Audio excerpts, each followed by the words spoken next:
I take it everyone is sufficiently refilled. Pity we had to have brandy. Yes. Where did the sherry get to, Monty? Never mind that. The ghost story. Do go on, Monty. Ah, the ghost story. Yes, indeed. The next morning, Professor Randomson awoke after a very broken night's sleep.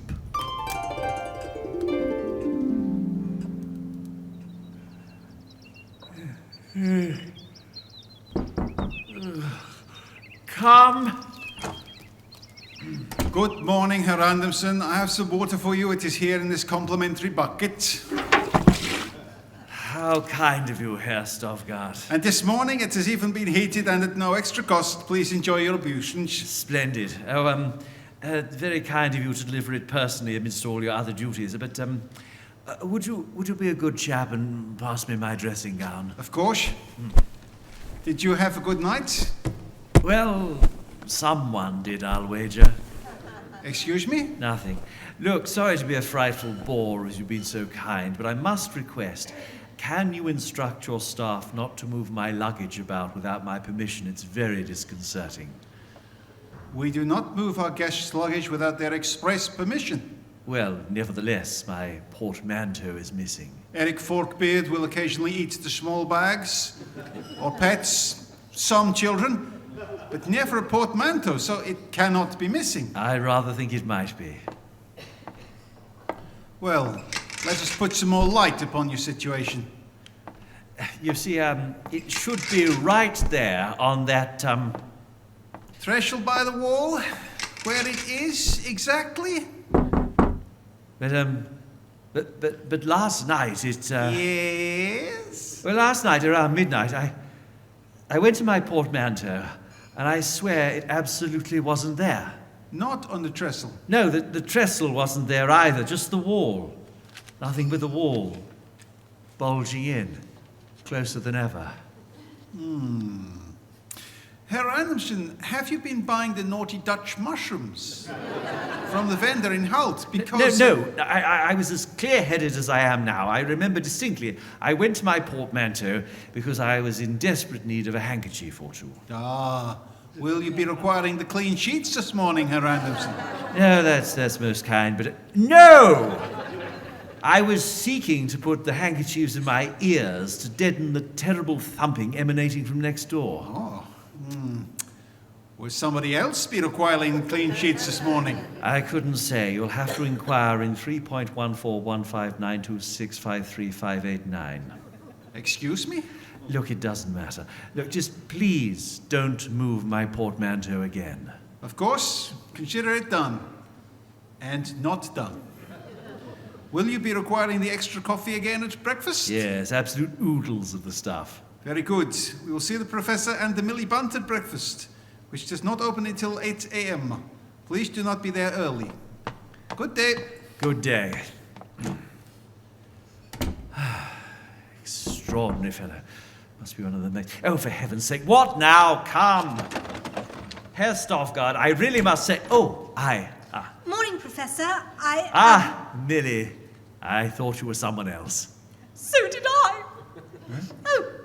Oh, but you're not dressed. Well, close enough. Please, come in. Just do mind my bucket. Mind your what? Ow! Yes, that's the one. Well, how was your evening, if I dare ask? Fine. Unremarkable. Normal. Boring even, but most assuredly entirely normal. So, what about you? How was your night? Well, there's the thing. My night was rather queer. Queer? What do you mean queer?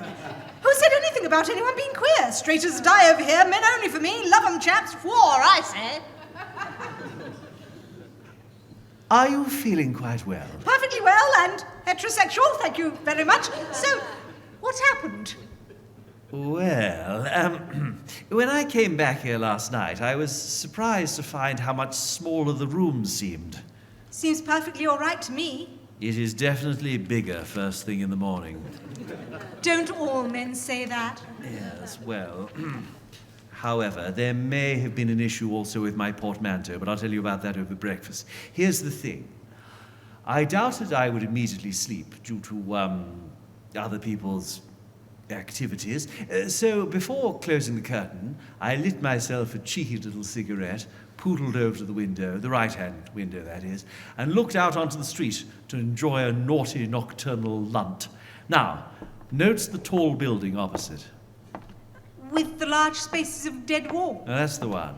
Well, as you know, it was a dark night, and with my room's light behind me, leaning here, I could clearly see my own shadow cast on the wall opposite. Similarly, directly above in number 22, I spied the unmistakable shadow of Herr Otto Eisner, who was passing to and fro in shirt sleeves once or twice. No trousers, of course, but Germans, you know. How do you know it was Eisner, if it's not a rude question? Well, even sans culottes, his silhouette was wearing that ridiculous Tyrolean titfer, you know, with the feather. Good Lord. I wonder if he wears that hat to bed. Well, far too perverse a thought to contemplate, my dear Millie. Anyway, there was no light to the left from number 11, so I assumed you were tucked safely up in Bedfordshire. Well, yes, indeed. I was definitely getting tucked in bed, on my own, solo, of course. Of course.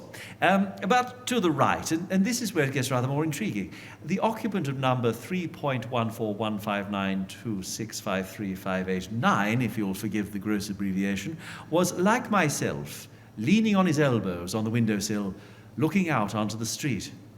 Now, he seemed to be a tall, painfully thin man. Hang on, wait. A man? Yes.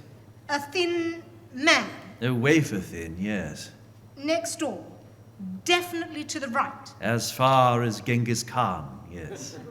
Last night. Last, as you say, night, still very much yes. But that's not possible. And why not, my dear Bunt? Well, there isn't a number 3.1415926535889, excuse the abbreviation.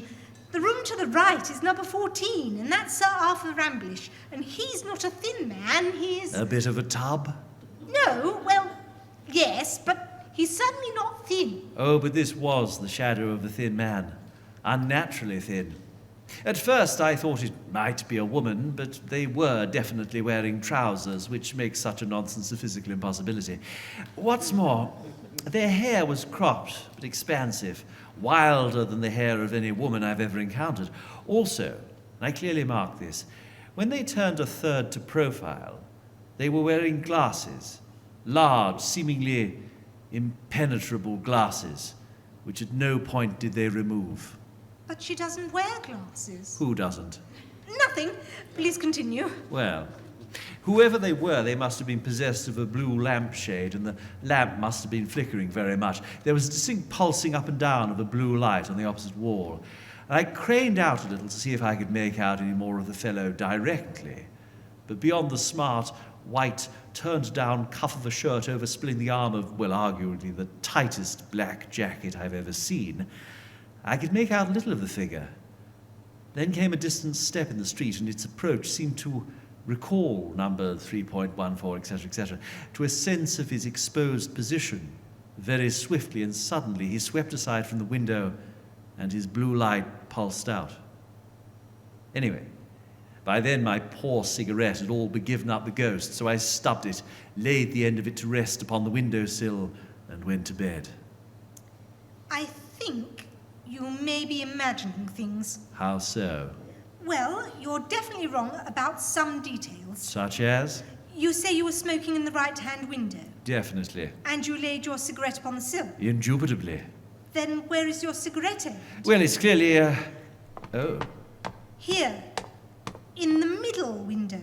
Well, this is a rude shock for a man who prides himself on his accuracy of observation.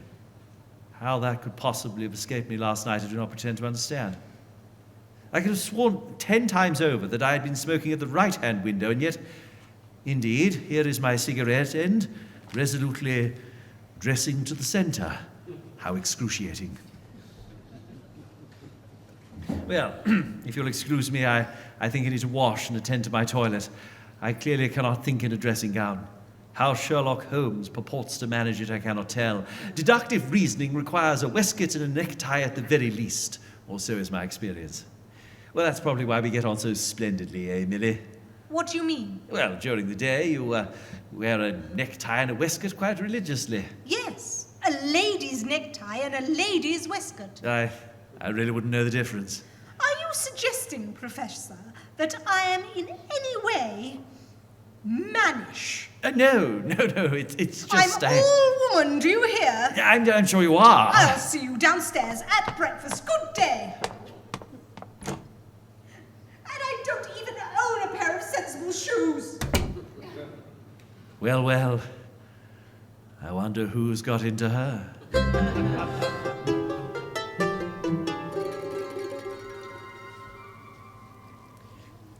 But when Herr Skofgard opened the curtains, your portmanteau was... Back. Yes, exactly where it was the afternoon before. How did you fail to see a whole portmanteau all night? I really couldn't say. More coffee? Definitely. Look, you are not the only one who has been a little discombobulated of late. Go on. Well, when I came down to breakfast, I decided to take the long way round the landing, past your door, number 12, and past the next door, Which was? number 14. Yes, I rather fancied it would be. This morning, at any rate.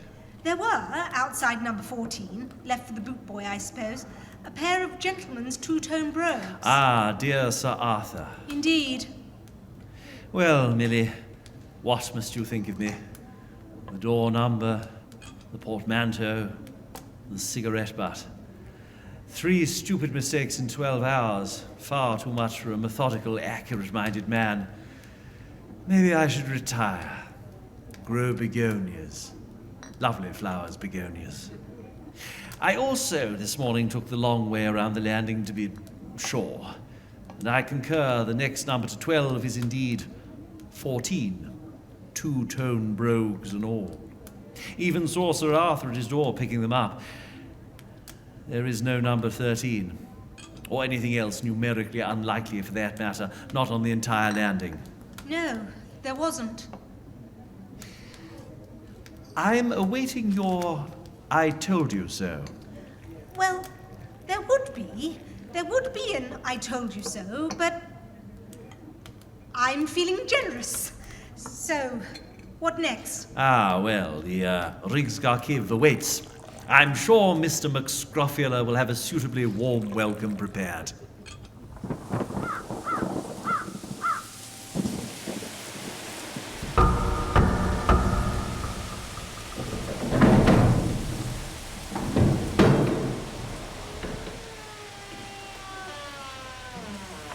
So, it's you profligate English bastards again, is it? Right, so. Come in if you must, but have the courtesy to wipe some mud onto your boots before you do. Well, it's a delight to be back, isn't it, Millie? Yes, I suppose. Well, I warn you, sir, madam, I shall in no way help you with your frankly heathen investigations into the shameful Roman Catholic history of this town. More, I shall not lift a finger in examination of the episcopal correspondence which I have already clearly summarized to you. Furthermore, I shall continue to disappoint your tawdry interest by firmly withholding from you the other letter which I found referring to the affair of Magistrate Nicholas Spankin from Bishop Jürgen Pongflaps to Rasmus 9-inch, saying, and I do not quote, although we are not in the least degree inclined to assent to your judgment concerning our court, and shall be prepared if need be to withstand you to the uttermost in that behalf, yet forasmuch as our truly and well-beloved Nicholas Spankin, against whom you have dared to allege certain false and malicious charges, hath been suddenly this day removed from among us, it is apparent that the question for this time falls, forasmuch as you further allege the apostle and evangelist St. John and his heavenly apocalypse describes the Holy Roman Church under the guise and symbol of the green woman with long blonde hair and impossible legs. Be it known to you the check is in the post, etc., etc. My. So, you won't tell us any of that? Not a word, sir. I shall take it all to my very grave. Hang on. Long blonde hair and But impossible... what of the mysterious poet, Mr. DFP? Is there anything that you'd rather not care to admit to mention about him too? I shall tell you nothing of him, sir. Only that in 1662 he vanished forever, as inexplicably as he appeared, but 2 nights after the earlier disappearance of Magistrate Spankin, along with 16 krona, a cup of sugar, and a year's supply of privy cleaning liquids. Gosh. So, any chance of a cup of tea? Providing you brought your own tea bag. Well, as a matter of fact, I have. The water will be cold, and we have no sugar.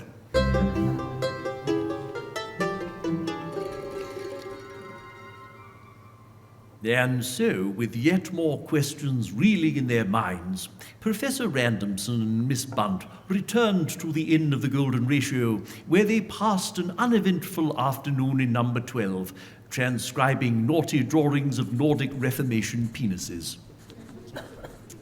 Professor? Yes? Oh, my. That is a big one. Oh, sorry, yes? Can I put my cards upon the table, as they say? Well, if you can find the space for them amongst the, What would you say if I hadn't been entirely straightforward, that is, with you? Well, I'd say I can certainly understand your position. Last night, when you were having your ears bent by Sir Arthur, I met someone who shouldn't have been in the inn at all. And I checked, whose name and room number are most certainly both not this morning on the blackboard. Are we discussing a distressingly tight-suited gentleman with dark spectacles and the most bohemian of hair? We are not. Oh. We are discussing a tall Viennese lady with long blonde hair and legs most women would kill to have beneath them. I see. Would her name perchance be, what was it now?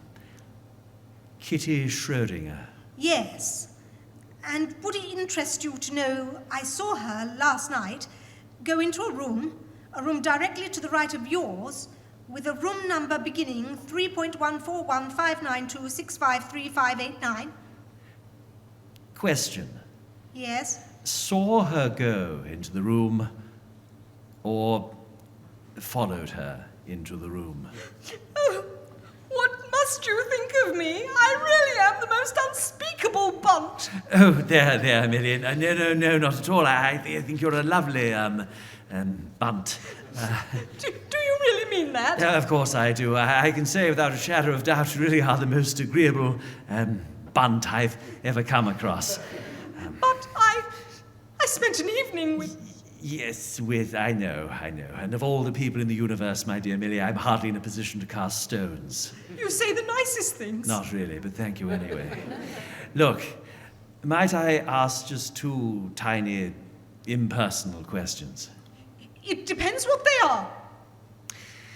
Did anyone, last night, lean out of a window at number 3.141592653589, and is the room's lampshade blue?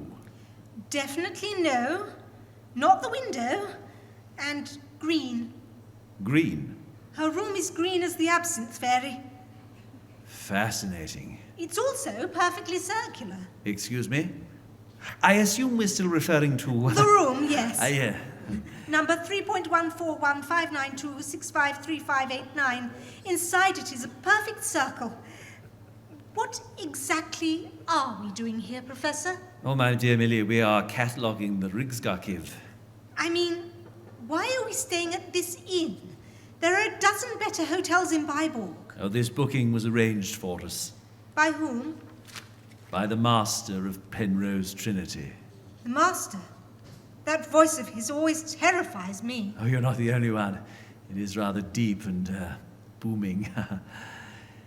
Look, do you mind finishing up these willies? I think it's time I press our landlord upon the issue of his room numbering.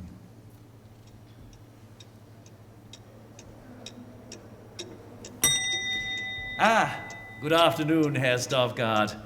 Might you indulge me on a point? Does this involve the state of your portmanteau? No. Lodged safely under my bed now, learned my lesson. Good. Then you may, of course, ask a question. Thank you. What is the reason most of the inns and hotels one visits in this country leave the number 13 out of the list of rooms? I see you have none here. To think you should have noticed such a thing. I thought about it once or twice myself, to tell the truth. An educated man, I've said, has no business with these superstitious notions. I was brought up myself here in the high school at Biborg, and our old master was always a man to set his face against irrationality of that kind. He's been dead now these many years. Or at least I hope so, for we buried him in 1869. A fine, upstanding man he was, until he died, of course. Then a fine, downlying man he was. But before that, he was ready with his hands as well as his head. I recollect one snowy day, he pulled his trouser pockets full out and showed me and all the other boys how to do the impression of the elephant. Yes.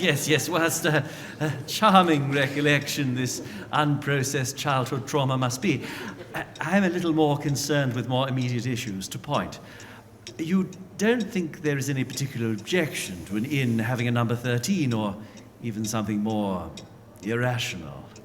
To be sure. Well, you understand, I was brought up in the innkeeping business by my poor old father. He kept a hotel in Twonkingborg first, and then when we were born, he moved to Biborg here, which was his native place, and he had the feathered arse until he died here. I'm so sorry. Was it an uncomfortable condition? Nay, it's just the name of the hotel. That was in 1876. Then I started business in Rufflin Pants, and only the year before last, I moved into this house. Yes, but when you came here, was there a number 13? Nay, I was going to tell you about that. You see, in a place like this, the commercial class, or scum as we also call them, are what we have to provide for in general. And put them in number 13, why, they'd as soon sleep in the street with the naughty ladies, which many in fact prefer to do. As far as I'm concerned myself, it wouldn't make a penny difference to me what the number of the room was. And so I've often said to them, but they stick to it that it brings them bad luck. Quantities of stories they have among them of men who slept in number 13 and never been the same again, or lost their best customers, or their bulge fell off. So if there was a number 13, it would be the next door to your own room. So absolutely no number 13, eh? All right then. For what do you use your number 3.1415926535589, if you'll forgive my appalling abbreviation? My number 3.14, what, there isn't such a thing in the house? I thought you might have noticed that. Yes, well, only I happen to think. That is, Miss Bunt and I fancied last night that we had seen a door, numbered 3.1415926535589, etc., in that very passage. And really, I'm almost certain we must have been right, because I saw it the night before as well. Nay, I reiterate. No number 13 or number 3.141, shilly, etc. Neither exists here or has ever existed before in this hotel. That would be nonsensical. Well, I must confess I'm relieved by your certainty, sir, if still a mite puzzled. I'm beginning to think perhaps the best way to make certain whether Miss Bunt and I have been indeed the subject of an illusion is to invite you, sir, to my room later on in the evening, after dark. Oh, I don't know I have the time to... I do have in my possession some exceptionally dull lithographs of English provincial teapots, which can be guaranteed to while away an evening in an atmosphere of absolutely comforting monotony. I'm flattered by your exotic invitation to such traditional British tedium, Herr Randomson. Yeah. And I most willingly accept it. Delightful. Shall we say after dinner? Yeah, but is Miss Bunt not having dinner? Oh, she'll be down soon. It's almost dark, and I think by now she's probably through copying most of the more aesthetically challenging woodcuts of Willie's.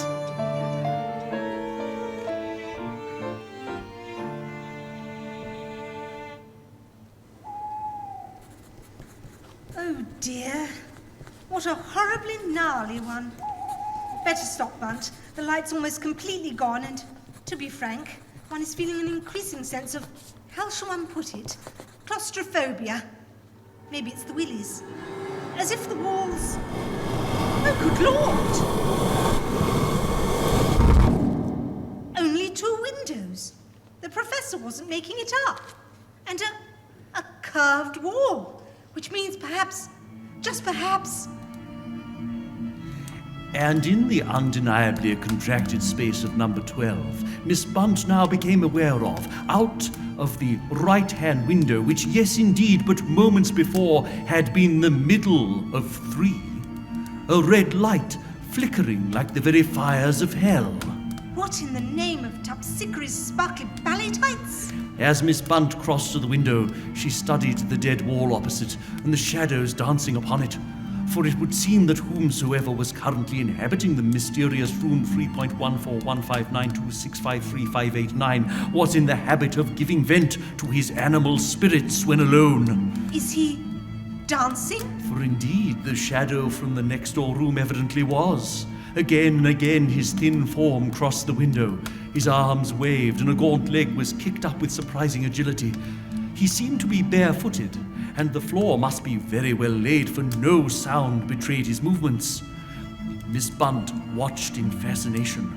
The shadow was thin, yes, but far wilder and more unnatural than anything described by Professor Randomson the previous night.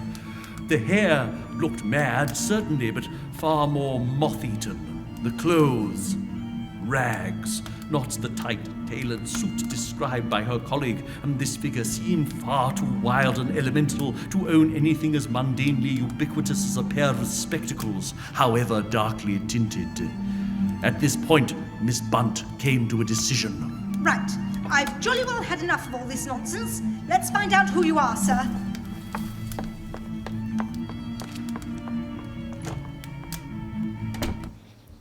Miss Bunt stormed out into the corridor and strode along to the door immediately to the right, which was indeed most definitely not room 14. After a curious interaction with another individual, which, despite my subsequent attempts to press both her and my cousin for the relevant details of, neither has been forthcoming, Miss Bunt hammered most fervently upon the door.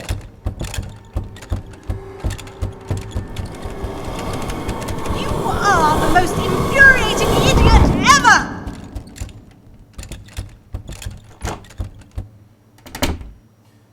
I beg pardon, madam, but I should be much obliged if you would kindly desist. Sir Arthur? No, you're not. I'm Sir Arthur. Look, madam, I have a brace of Portuguese banger flies, all desperate to pop, and keeping the little Lotharios on the boil is dashed distracting when one's hearing nothing but wailing and bongo music from next door. The music. It's back. Exactly. Now I'm going to complain. Sir Arthur, do not open that door. The bally cad's locked it. Doesn't want to face a bunch of thoroughly British fives, I'll wager. Oh no. Red light. There's red light under the door. That means... Naughty ladies. No wonder the swine won't open up. Go on, share and share alike, you lascivious blighter. Millie, what on earth is going on here? I don't understand it. What is that noise? Have you heard it before? Only once. I thought it must be a cat stuck up a chimney. Oh my. Oh, look at the room number.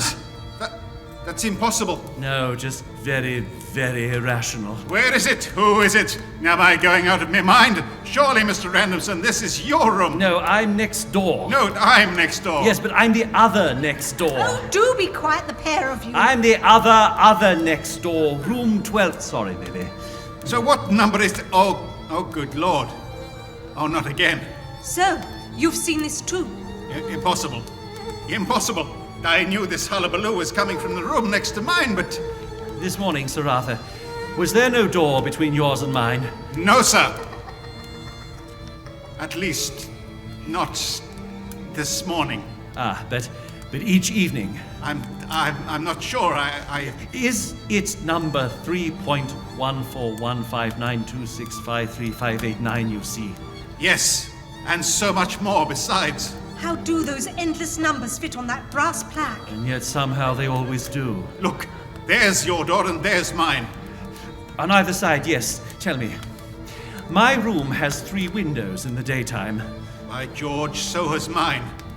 But only 2 at night. Well, at least someone's cheerful this evening. Professor? Yes? I think that's Magistrate Spanking. Oh, dear. Spanking? Kinky stuff, eh? What have you to say to that, Herr Stovgard? What the devil kind of knocking shop are you keeping here? And why wasn't I informed about it? I think the devil may be exactly what it means. Good heaven, how should I tell? I know no more than you. I simply pray I may never hear such laughter again. But we must do something, the three of us, gentlemen. I'm here too. Be quiet, woman. Shall we go and investigate this room or what? I really don't think that's a good idea. Maybe not, but I have this about my person. A newspaper. Ah, but watch this.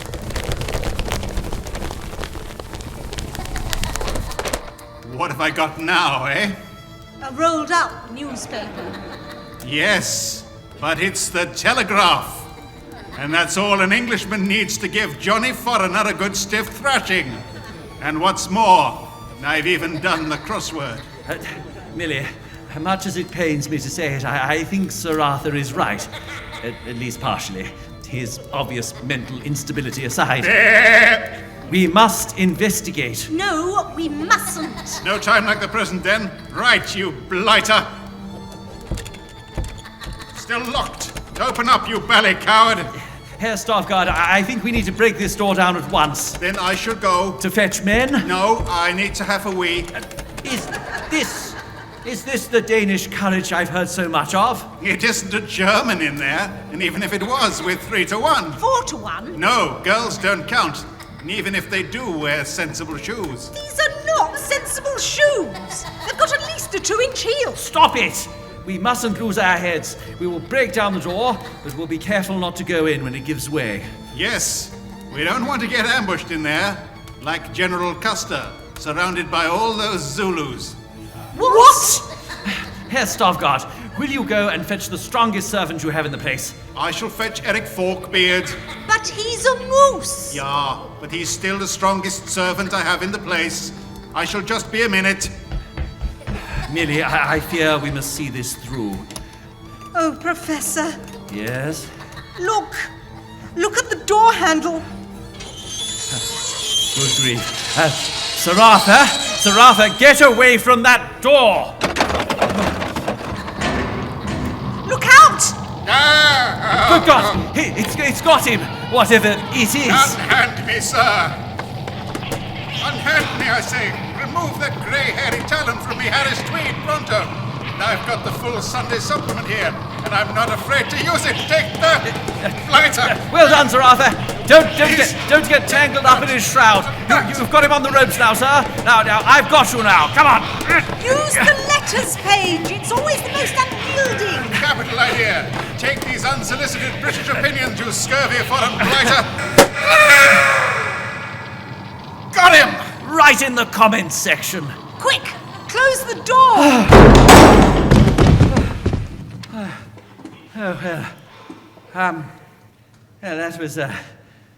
That was interesting, wasn't it? Oh dear, I can still see red light coming from under the door. Maybe we should wait for dawn, what? Hang on. Red light. Think, Bunt. But the door never matches the window, and they cycle. What is an indie band, anyway? Always out of sync. Green at the door, blue at the window, blue at the door, red at the window, red at the door. Think, you silly Bunt! Green, at the window. Kitty! Millie! I know where she is! Possibly. Where's that girl going? Room 12. Will she be safe in there? I don't know, Oh, good Lord. I'm bringing the reinforcements, yeah? Dismount that moose, you fool! We've had a change of plan. Eric Forkbeard, charge! No, Stovgard, stop! I think the door's about to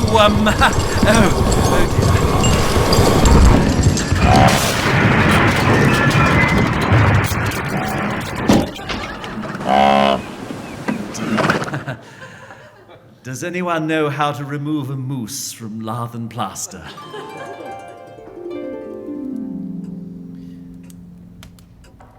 The next morning, Tamsin Skovgard extracted Eric Forkbeard, antlers and all, from the shattered plaster of the wall, which but moments before the impact had been a door, the door to the now entirely absent room. For number 3.1415926535889 had passed entirely from existence. And when Professor Randomson and Sir Arthur checked back to their own rooms, number 12 and 14 respectively, they found they had once again 3 full windows each. Herr Skovgard and the other principal players in our tale reassembled in number 12. It was imperative the mystery attaching to that part of the house should be resolved. Furniture was cleared away, and at the cost of a good many irretrievably damaged planks, that portion of the floor was taken up which lay nearest to number 14. Now, you will naturally suppose that a skeleton, say that of Nicholas Spanking, was discovered, but that was not so. What they did find lying between the beams which supported the flooring was a small copper box, and in it was a neatly folded vellum document of about 20 lines of writing. Professor Randomson and Miss Bunt were in particular much excited by this discovery, which promised to afford the key to these extraordinary phenomena. I possess a copy of a work of natural philosophy, which I confess I have never read, but it has, by way of a frontispiece, a woodcut by Hans Stonking, representing a number of mathematicians seated around a circular table. The fly-leaves of it are covered in writing, and during the 5 years in which I have owned the volume, I have not been able to determine which way up this writing ought to be, much less what language it is in. My cousin hazarded the conjecture that the language was either Latin or Old Danish, before surrendering the book and the parchment, which matches this flyleaf exactly, to his friend, the master of Penrose Trinity.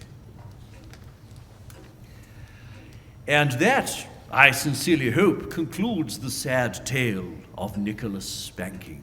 So, Spanking sold his soul to the devil to escape the bishop's court in 1660, but ended up trapped in room 3.1415926535889 for all eternity. Well, that is certainly one interpretation.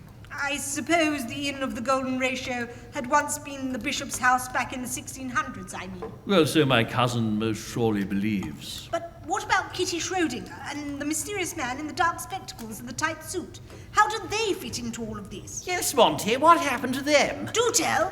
Yes, well, I'm afraid there are some factors in this curious tale which Professor Randomson and Miss Bunt have sworn me never to reveal. Even to you, my dear boys. Monty! I deal in ghost stories. And those tales, I fear, fall rather outside of my purview.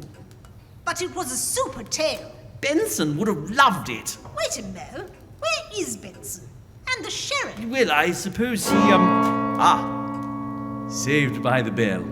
It would appear Christmas Day has arrived. Merry Christmas, Monty. Merry Christmas, everyone. And a Merry Christmas to you, my dear boys. So that, I fear, is the end of my storytelling. Oh, no. Oh, Monty. Until next Christmas Eve, that is, perhaps. Hurrah! Right now, who's being forced to dress up as vegetables and writhe around in sticky condiments? Oh, me, Monty. The aubergine costume for me. Yes, me too. I'll be the parsnip. And I'll fetch the mango chutney. And so, tonight's story ends with Professor Montague Roads Jim once again happily engaged in violent acts of well-lubricated, vegetable-encased perversion with his young, pretty, drunken students. However, if you are expecting our traditional conclusion, you can think again, for I have one final incident to relate to you. So let us rejoin Miss Millicent Bunt in a moment you will now be familiar with.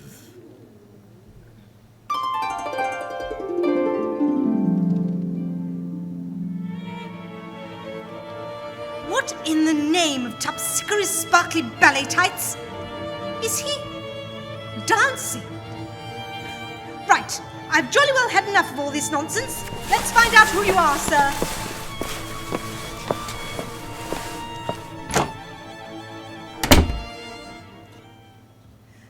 .141592653589. I thought as much. Right.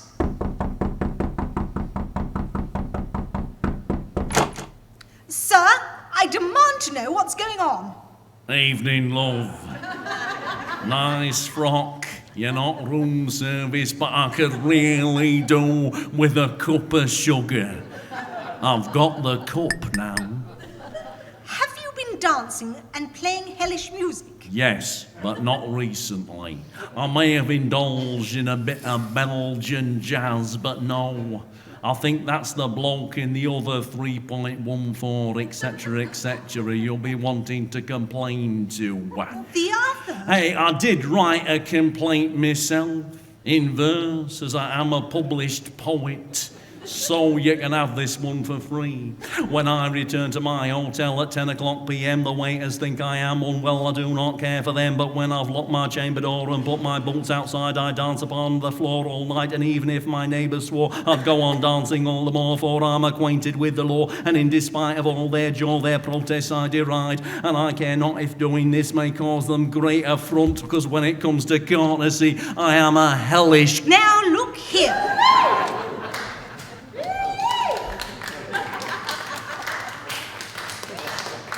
Thank you, fans of culture. But look, a word from the wise, love. I wouldn't tangle with him. He made his bed and now he's having a roast in it, shall we say. Did a bit of a deal with you-know-who. Sorry, no. Who did a deal with who? Nicholas Spanking, top comedy name, incidentally, did a deal with... Look, I'm a rationalist, love. I'm not saying he signed his soul away to the great old haunted one, but put it this way, if you gave Mr. Spanking a postcard addressed to Ozzy Osbourne, I think there's a fucking good chance it might be delivered by hand.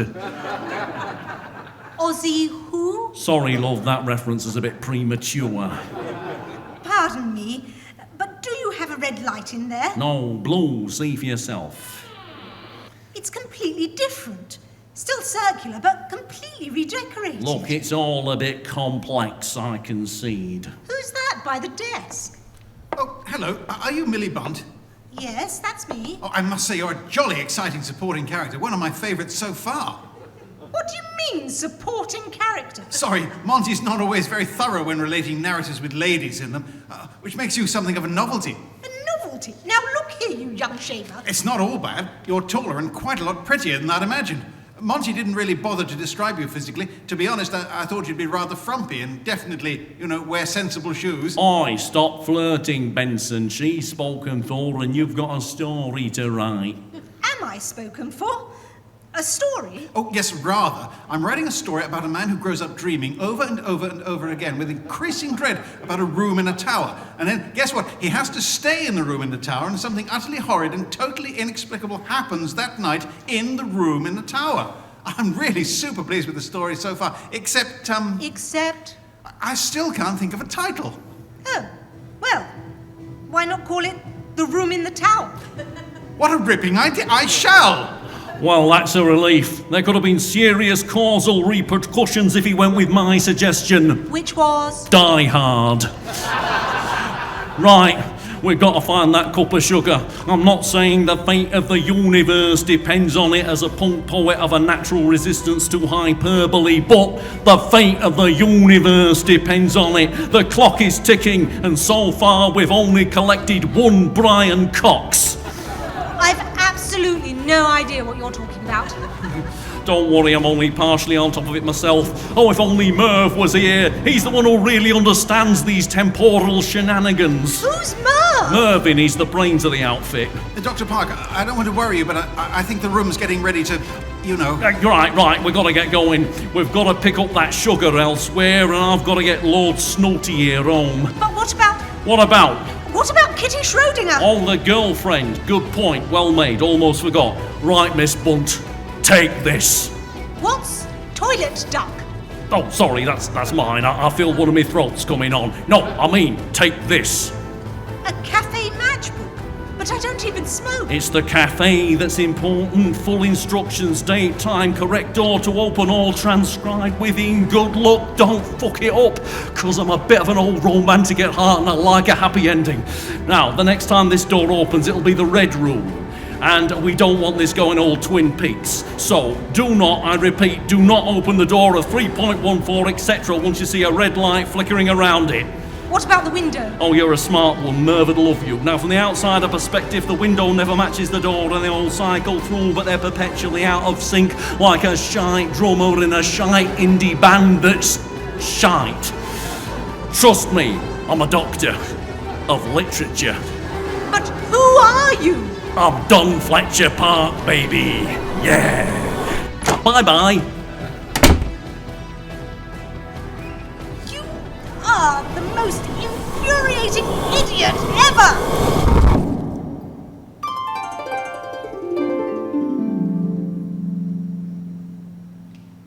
And so, ladies and gentlemen, whilst Professor Montague Roads Jim's tale of the devil-dealing magistrate Nicholas Spanking may now be ended, I can safely say, from my greater vantage point of overarching narrator and master of Penrose Trinity College, the adventures of Miss Bunt, Kitty Schrödinger, and the mysterious poet, Mr. Don Fletcher Park, are far from concluded.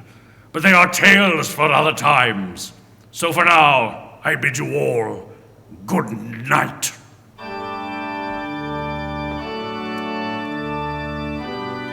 Number 3.1415926535589 was a shameless piece of paper-thin tosh, lovingly ripped off from M.R. James's far superior original, and filled with tatty jokes and wildly extraneous subplots by D.A. Gooding. The performance featured Darren Gooding, Dave Hughes, and Sarah Ellen Young. Music by Darren Tansley and Tina Gooding. Sound effects and mixing by Stuart Armitage. Directed by Darren Gooding.